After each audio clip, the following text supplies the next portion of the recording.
Welcome to RhinoCAM 2015, brought to you by Mexsoft Corporation. Today we'll be introducing 3-axis milling. Before viewing this tutorial, it is recommended that you take a moment to first complete the Mill Quick Start tutorial included with RhinoCAM 2015. You can find it, among other resources, located on the Welcome dialog. From the Rhino main menu, drop down the RhinoCAM 2015 menu and pick Welcome to display the dialog. The Mill Quick Start tutorial is available in PDF document format. A video version of the guide is also available from the Mexsoft.com website. Now, let's load the part model for this tutorial. From the Rhino main menu, select File and then Open. Locate the RhinoCAM 2015 Quick Start folder shown here. Then select the Rhino part file named 3-axis Introduction Tutorial and then pick Open. There is a completed version of this part located in the same folder that you can refer to as needed. It represents how your part should look upon completion of this tutorial. Before starting any new CAM project, you should first perform the following checklist. First, make sure that your part is in the correct units. You can find the units displayed here on the status bar. If you need to change the units, do so before you start programming your part. You can do so from the Options dialog. From the Rhino main menu, select Tools and then Options, and then select Units from the Document Properties section of the dialog. Second, take a look at your part and see if it's in the correct orientation for machining. You may need to rotate your part, for example, to accommodate the table of your CNC mill. Third, check the size of your part. In RhinoCAM, you can do this by double-clicking on the stock icon located under the machining job, and then selecting the Copy Model Bounding Box button. This will show the length, width, and height dimensions of all visible geometry. Fourth, check the geometry type of your part. For 3-axis milling, you should have either solids, surface, or mesh geometry. We will perform the following basic steps in machining this model. First, we will define the machine and the postprocessor to use. Then, we'll define the machine setup, including the stock geometry, material, and work zero. Then, we'll select a tool from a predefined tool library to use for machining. After that, we will generate a 3-axis horizontal roughing toolpath. Then, we'll move on to our parallel finishing toolpath. Then, a 3-axis radial toolpath with containment. We will simulate the toolpaths, post-process the toolpaths, and then generate shop documentation. Now, before we begin, I want to mention the layout of the Program tab. You will notice that we will progress from left to right. We'll start with setting the machine, then the post, setup, stock, alignment, material, and then the work zero. Only after those steps are completed do we create machining operations. Let's start by defining the machine to use for this job. From the Program tab, select Machine to display the dialog. Under Machine Type, set the number of axes to 3-axis. Pick OK and notice that the machine type now appears under the machining job in the machining browser. Next, we'll define the post processor. From the Program tab, select Post to display the dialog. For the current post processor, select Haas from the list of available posts. Then set the posted file extension to NC. Other file extensions are available depending on your machine requirements. Pick OK and notice that the post type now appears under the machining job in the machining browser. Now, let's define the machining setup. If there is no setup one listed under your machining job, the system automatically creates one when a work zero or an operation is generated. However, by default, the MCS, or Machine Coordinate System, is already aligned with the WCS, World Coordinate System, so this step is not required for this part. However, in production, you can have multiple setups and assign different machining orientations for each. In this step, we'll define the raw stock from which to cut the part. From the Program tab, select Stock, and then select Box Stock from the menu to display the dialog. First, we'll select Copy Bounding Box. The system analyzes the part and displays the maximum dimensions of the part. Then, we'll set the height to 3.75 and leave the length and width set to the computed part boundaries. Note that the stock dimensions you enter here are measured from the corner of the bounding box selected in this dialog. Pick OK and notice that the stock type now appears under the machining job in the machining browser. If the stock does not display on the screen, select the Stock Visibility icon located at the base of the machining browser. With the stock displayed, we can see that the height of the stock leaves extra room to cut the part in the Z-axis. Once the stock model is created, you can move it in alignment with the part, if needed. From the Program tab, select Align, and then Align Stock from the menu to display the dialog. Since the base of the part is nice and flat, we want to align the stock flush to the bottom of the part. So for Z alignment, we select Bottom, and for XY alignment, we select Center, and then pick OK. The stock is now aligned flush to the bottom of the part in the Z-axis and centered in the X and Y axis. Next, we'll set the material for the stock geometry. From the Program tab, select Material to display the dialog. For material, select Aluminum 6061 from the list of available materials and then pick OK. If the material texture does not display on the stock, select the Material Texture Visibility icon located at the base of the machining browser. Now that the stock is aligned to the part geometry, in this step we will establish the work coordinate origin. This location defines the 0 point from which all toolpath points are interpreted by the controller. From the Program tab, select Align, and then Set World CS. Then select Set to Stock Box. Then set 0 face to highest Z and 0 position to southwest corner. This sets the machine home to the top of the stock material and the southwest corner of the stock geometry. Pick OK, and the part and stock geometry are now transformed to the World Coordinate Origin, or WCS. Alternatively, you can use Work 0 to set the work coordinate origin. Instead of moving the part and stock to the WCS origin, this moves the machine coordinate system origin to the specified location. Now, we will define the tools to use for this job. To save time, we will load a predefined tool library. From the Tools tab in the Machining Objects browser, select Load Tool Library to display the File Open dialog. Select the predefined tool library file named 3-axis introduction tutorial.vkb, located in the default data folder, and pick Open. The message says the two tools were added, and we see that a 1/2 inch flat mill and a 1/4 inch ball mill now appear in the Machining Objects browser. If you double-click on one of the tools, you see it displays the Create Edit Tools dialog with its dimensions and speeds and feeds parameters already defined.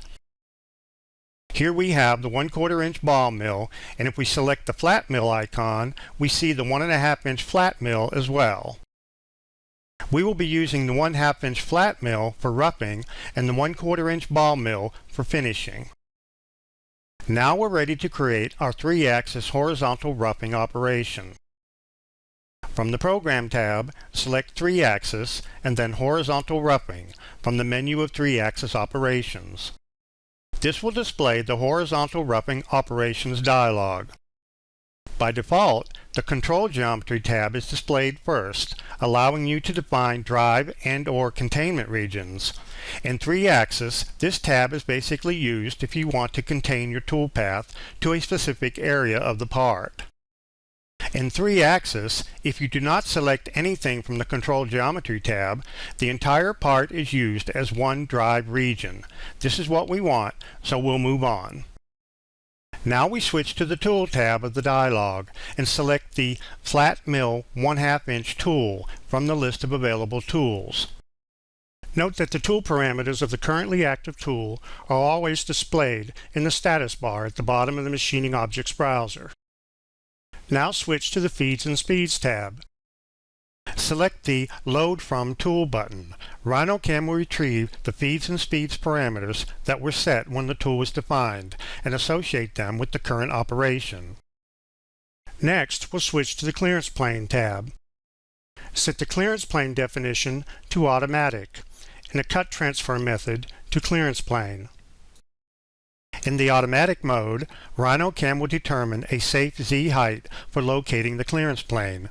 Setting the Cut Transfer method to Clearance Plane will force all transfer moves to be performed in this determined clearance plane.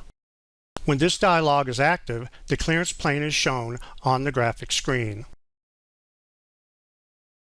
Now switch to the Cut Parameters tab to control the cutting. We'll leave the tolerances set to 0.01 or 10 thousandths and leave the stock set to 0.025. This means that we will be leaving 25 thousandths of stock remaining on the part and that the actual tool path cannot deviate from the stock height more than 10 thousandths after machining. For the step over, which is the distance the tool will move per pass in the X and the Y, we'll make it 40% of the tool diameter. You can also specify the step over by entering an exact linear distance or the exact scallop height. Now we select the Cut Levels tab and set the Step Down control to 50% of the tool diameter. We mentioned that the step over defined on the Cut Parameters tab is the distance the tool moves in the X and Y. Now, the step down specified here is the distance the tool can move in Z. This means that each Z level cut in the roughing operation will remove 50% of the tool diameter, which in this case will be 1/4 of an inch. You can use the graphic illustration displayed in the dialog as a guide for what these values mean. Now we move to the Cut Levels section and we check the box next to Bottom. We don't want the roughing operation to go below a certain depth. You see that the bottom by default is set to -3.75, which is the actual bottom of our part on the table. So we'll set this to -3.5 so that we limit the tool path to cut no lower than 1/4 inch above the table. This can be used, for example, if you have clamps that you want to avoid. Now we'll pick Generate to calculate the tool path and display it on the graphic screen. Note that the display of the toolpath in the graphic screen can be turned on and off by selecting the Toolpath visibility icon located at the base of the machining browser. With the 3-axis horizontal roughing toolpath displayed and selected, we can now select the Display Toolpath Levels icon from the base of the machining browser. This allows you to look at each Z level cut in the toolpath. You can see here that the last cut level is set at -3.5, just like we wanted. The new toolpath can now be simulated to display the in-process stock model. Switch to the Simulate tab at the top of the machining browser. Select Preferences and set the simulation model to voxel and the simulation accuracy to fine, and then pick OK. Uncheck Simulate by Moves and adjust the slider to set the simulation speed and then select Play. If you don't want to wait for the entire toolpath, you can select Pause and then To End to calculate and display the entire toolpath simulation. Then we can select the toolpath visibility icon from the base of the machining browser to turn off the toolpath and see the in-process stock model. And there it is, and you can see that it is leaving 1/4 inch of material like we wanted. Now, with the Z-level roughing operation complete, we can move on to the finishing operation. From the Program tab, select 3-axis and then Parallel Finishing from the menu of 3-axis operations. This will create a finishing toolpath in parallel planes. This will display the Parallel Finishing Operation dialog. Now for the Control Geometry tab, we want to contain the finishing toolpath to the bottom profile of the part. To do this, we pick the Select Flat Area Drive Regions button from the dialog. The dialog will minimize and we'll go and pick the bottom surface of the part. Then, pressing Enter or right-click will display the dialog again. The system automatically creates a boundary around the flat surface that we picked and adds this machining region to the list on the Control Geometry tab. Next, we'll go to the Tool tab and pick the Ball Mill 1/4 inch tool from the list. Now we'll select the Cut Parameters tab, and under Cut Control, we're going to set the angle of cuts to 45 degrees. This will set the angle of the parallel cuts to 45 degrees from the x-axis, and for step over, we'll set it to 15% of the tool diameter. Now we pick Generate. Once the toolpath is calculated, we'll select the Display Toolpath Visibility icon again to see the completed toolpath. You can see that it's cutting in parallel planes at 45 degrees, and you can also see that it is contained to the outside perimeter of the base of the part. The new toolpath can now be simulated. Switch to the Simulate tab and pick Play.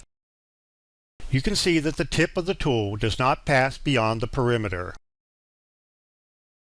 You can then pick Pause and then To End to complete the simulation, and then hide the toolpath to see the in-process stock model.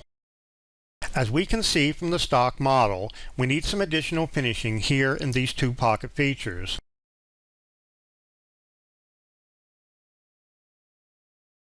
From the Program tab, we'll select 3-axis and then Radial Machining from the menu of 3-axis operations. This will create a finishing toolpath of linear cuts that radiate out from the center of the pockets. The Radial Machining Operation dialog is now displayed. Now, for the Control Geometry tab, we want to contain the toolpath to the perimeter of each pocket feature. To do this, we pick the Select Drive Containment Regions button from the dialog. The dialog will minimize, and we'll go and pick 3 perimeter edges around each of the 2 pocket features.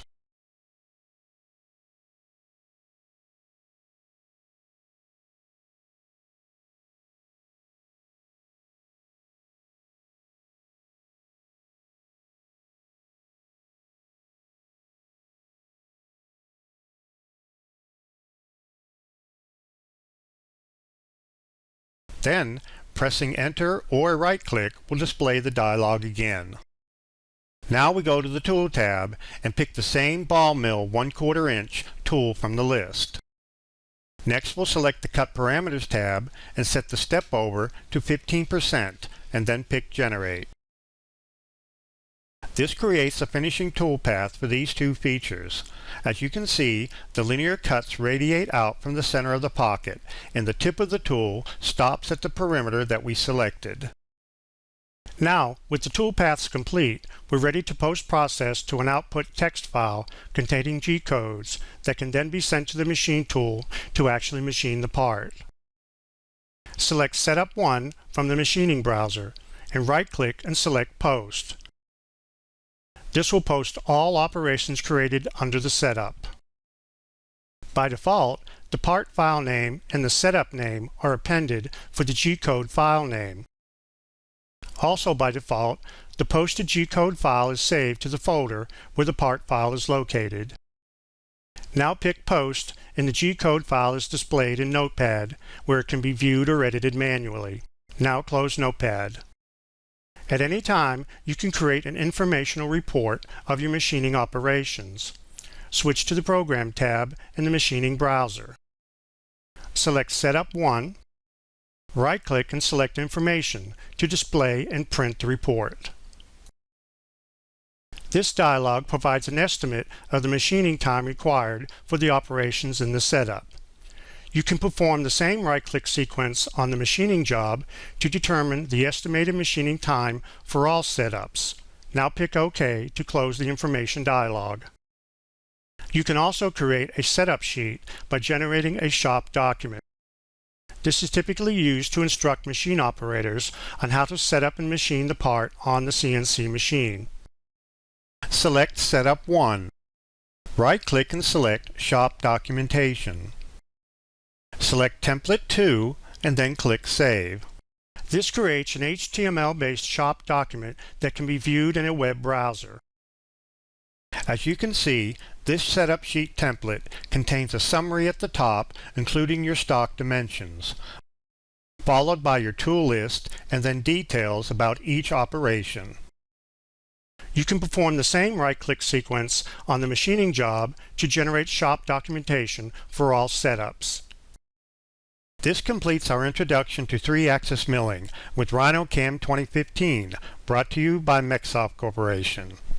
For further assistance, you can visit the online help supplied with the program or visit www.mexsoft.com for additional tutorials. Thank you.